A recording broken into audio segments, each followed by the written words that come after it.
Oh Scheiße, wir haben eine Musik an. Fangen wir jetzt an? Ja. Du sitzt? Ach so, schon laufen beide rein. Ach so.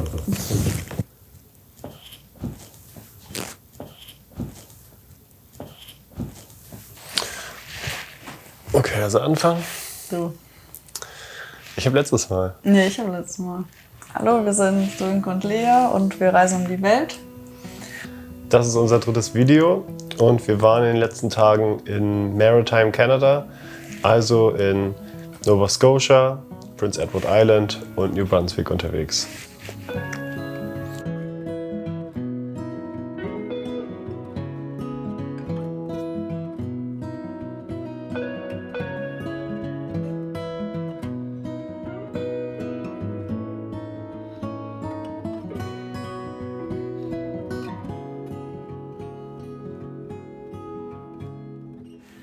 Wir sind ja momentan auf der Weltreise unterwegs, die 8 Monate dauert.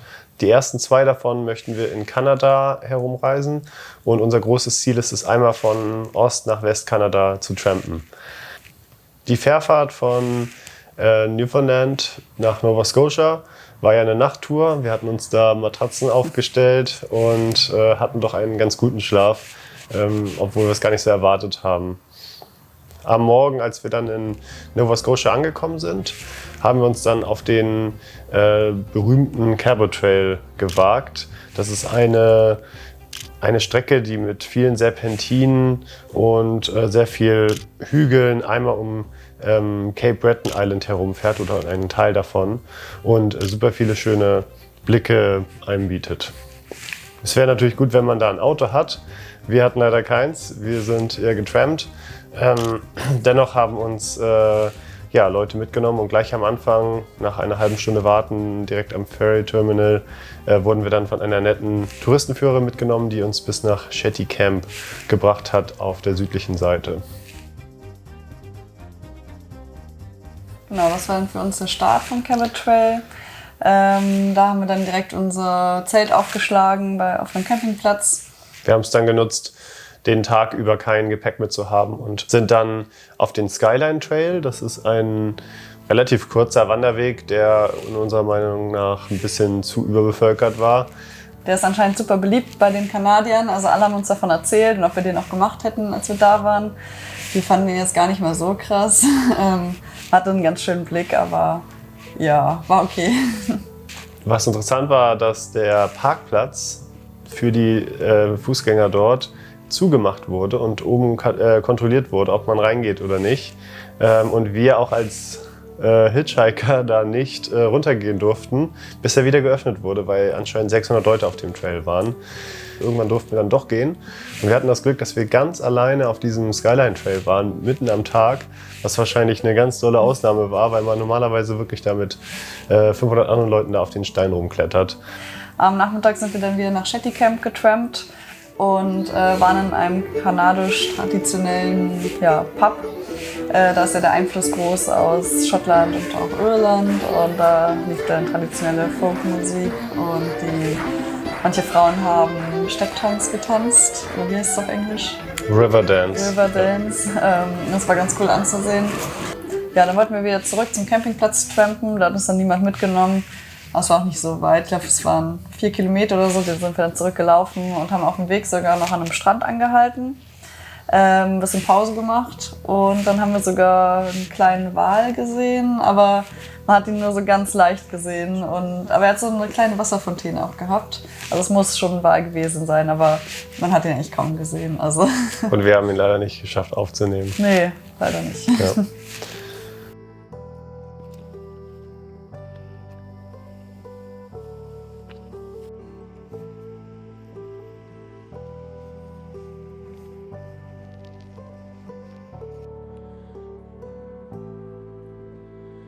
Am nächsten Morgen sind wir dann vom Campingplatz direkt losgetrampt und da haben uns 2 Leute mitgenommen, die selber gecampt haben in ihrem Auto. Das heißt, sie hatten hinten eine Matratze drin zu liegen und konnten die Sitze deswegen nicht hochklappen, sodass wir auf der Matratze lagen während der ganzen Fahrt einmal um den Cabot Trail herum und uns nicht anschneiden konnten, aber eigentlich war es ganz gemütlich da hinten. Aber auch ein bisschen lustig und ja, irgendwie war man dann doch froh, als man dann wieder aussteigen konnte. Mir wurde auf jeden Fall schlecht. Zusammen mit den beiden sind wir dann sogar noch an 2 Strände gefahren und waren ein bisschen baden im Atlantik und in einem See. Am späten Nachmittag haben wir dann noch einen zweiten Ride bekommen, der uns bis nach Port Hawkesbury gebracht hat. Das ist an der Grenze von Cape Breton Island zum Festland. Und dort hatten wir eigentlich vor zu zelten. Netterweise haben uns die Leute, die uns da mitgenommen haben, aber bei sich schlafen lassen. Wir haben uns sehr gefreut, es war sehr cool, mit denen abends noch einen Film zu gucken und ein bisschen was kochen zu können und super herzliche Leute. Von der Familie wurden wir am nächsten Tag dann auch nach Antigonish mitgenommen, wo die arbeiten. Da haben wir uns noch die Uni angeguckt, den ganzen Campus, war ganz cool. Ja, 2, 3 Rides weiter standen wir dann endlich auf der Fähre, die uns nach Prince Edward Island bringt. Prince Edward Island ist die kleinste Provinz, soweit wir es wissen, von Kanada und ist eigentlich gar nicht das, was man sich unter Kanada vorstellt, nämlich eine Strandinsel mit rotem Sand und vielen Kartoffeln und viel Anbau, gar keinen Wäldern, gar keinen Bäumen, gar keinen wilden Tieren und irgendwie einen ganz anderen Flair, der da drüben herrschte. Mit der Fähre hatten wir noch voll Glück, weil wir gerade so da abgesetzt worden sind, als die Fähre losgefahren ist, obwohl wir gar nicht uns die Zeiten angeguckt haben der Fähre. Das hat gerade perfekt gepasst. Und auf der Fähre war es ganz lustig, weil da wurden wir dann von 2 Musikern angesprochen, die auf der Fähre Musik machen. Die haben uns direkt gesehen mit unseren Backpacks und gefragt, ja, woher wir so kommen und was wir so vorhaben. Und dann haben die uns netterweise direkt angeboten, dass sie uns an dem Tag, wenn wir ankommen, noch ein bisschen die Insel zeigen und uns mitnehmen mit dem Auto. Und es war ja, sehr nett.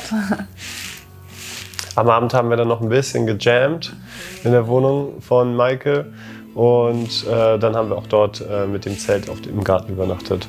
Und es war wirklich ein sehr, sehr cooler Tag, an den wir sicherlich lange noch zurückdenken werden. Ja.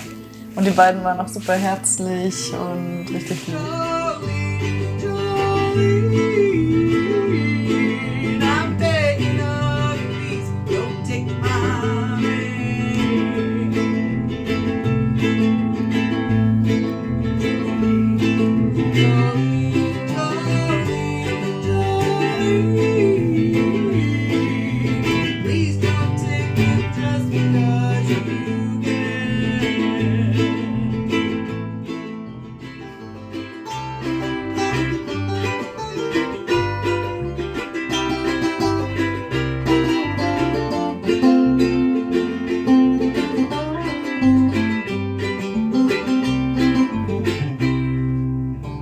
Dann haben wir uns am nächsten Tag von beiden verabschiedet und sind in den Norden Prince Edward Islands an einen ganz berühmten Strand. Und der Strand ist voll cool, weil da ist so ein kleiner Kanal noch, der vom Ozean quasi abführt. Und weil gerade Flut war, ist das ganze Wasser in den Kanal geströmt und man konnte da dann vom Strand quasi reinschwimmen in den Kanal und es hat voll Spaß gemacht und da war auch eine Brücke, die über den Kanal führte. Da sind viele runtergesprungen und Sönke auch und hat Spaß gemacht. Sehr, das war echt cool. Ja, und dann hatten wir Glück, dass wir in 2 Rides an einen anderen Strand gebracht wurden, der uns empfohlen wurde, an dem wir dann übernachtet haben. Das war ganz cool, weil der Strand war ganz schön weit ab vom Schuss. Der uns da hingebracht hat, da wollten wir eigentlich gar nicht hin, aber er hat uns den so stark empfohlen, weil der Sonnenuntergang da auch so schön sei. Und dann haben wir gesagt, ja okay, machen wir. Vor allem, weil er uns halt auch netterweise angeboten hat, uns am nächsten Morgen wieder abzuholen. Weil sonst wären wir da wahrscheinlich nicht wieder weggekommen, ohne 5 Kilometer Fußmarsch mit Backpacks. Ja, und dann haben wir uns den Sonnenuntergang angeguckt. Es war auch sehr schön, unser Zelt aufgeschlagen und wir haben sogar ein paar Robben in weiter Ferne im Wasser schwimmen sehen. Die Nacht war leider auch wieder ein bisschen windig. Es scheint wohl so immer zu sein, wenn wir zelten wollen oder wir haben irgendwie schlechte Zeltplätze gewählt. Auf jeden Fall war am nächsten Tag so 5, 6 Windstärken und das Zelt hat wieder gewackelt wie sonst was und Geräusche gemacht. Aber es ging, es war okay und am nächsten Morgen sind wir dann von der gleichen Person, die uns da hingebracht hat, auch wieder abgeholt worden und dann nach Charlottetown gebracht, in die Hauptstadt.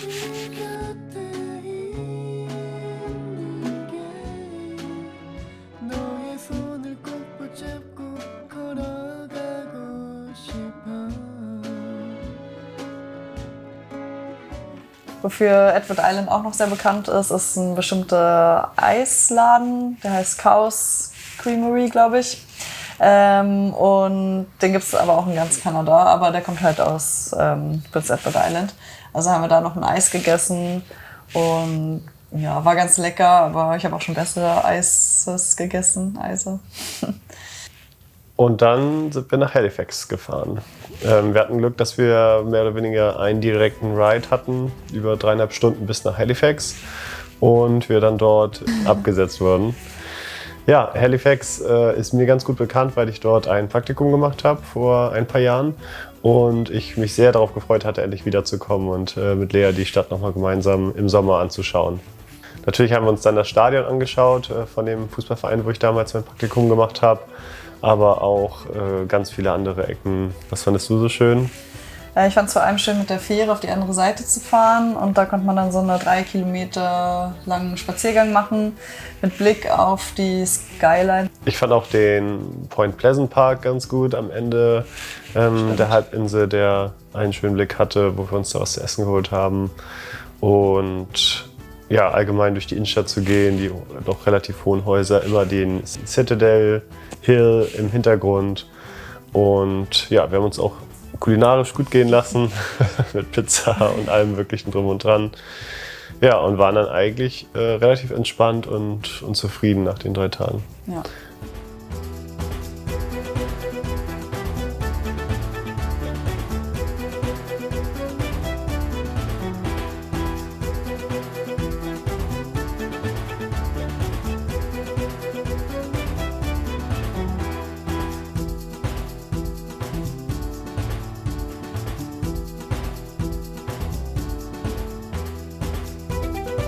Ein großes Danke ist natürlich auch noch zu geben an Alex, der uns gehostet hat über 3 Tage, ein Kumpel von meinem damaligen Mitbewohner Drew.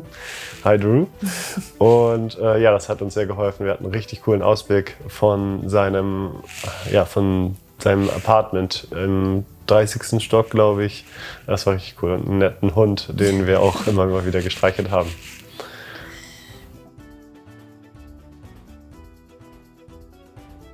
Außerdem haben wir auf dem Cabot Trail noch 2 sehr nette Leute kennengelernt, die in Halifax wohnen. Deswegen haben wir uns mit denen dann auch nochmal in Halifax jetzt getroffen gehabt. Die haben einen coolen Ausflug mit uns gemacht. Und zwar sind wir nach Peggy's Cove gefahren. Das ist ein etwas überbewerteter und überbelaufener Leuchtturm. Das war schon ganz cool, weil der auf so ganz vielen Steinen gebaut ist. Ja, letztendlich war es auch nur ein Leuchtturm. Ein bisschen besser hat mir dann sogar eher dieses kleine Dörfchen, was da mit dran war, gefallen. Das war eigentlich ganz süß. Und da gab es mehrere Kunstgalerien, das war eigentlich ganz cool. Die haben uns dann wieder zurückgebracht und uns auch noch kurzerhand abends in ihr Restaurant eingeladen, wo sie arbeiten und wir dann da was gegessen. Und danach ging es dann noch auf die Argyle Street und Grafton Street, die Partymeile, aber nicht ganz so lang, weil wir am nächsten Tag ja dann auch früh los wollten. Genau, unser Ziel am nächsten Tag war dann New Brunswick und auf dem Weg zur Fähre haben wir nochmal Halt gemacht in Lunenburg.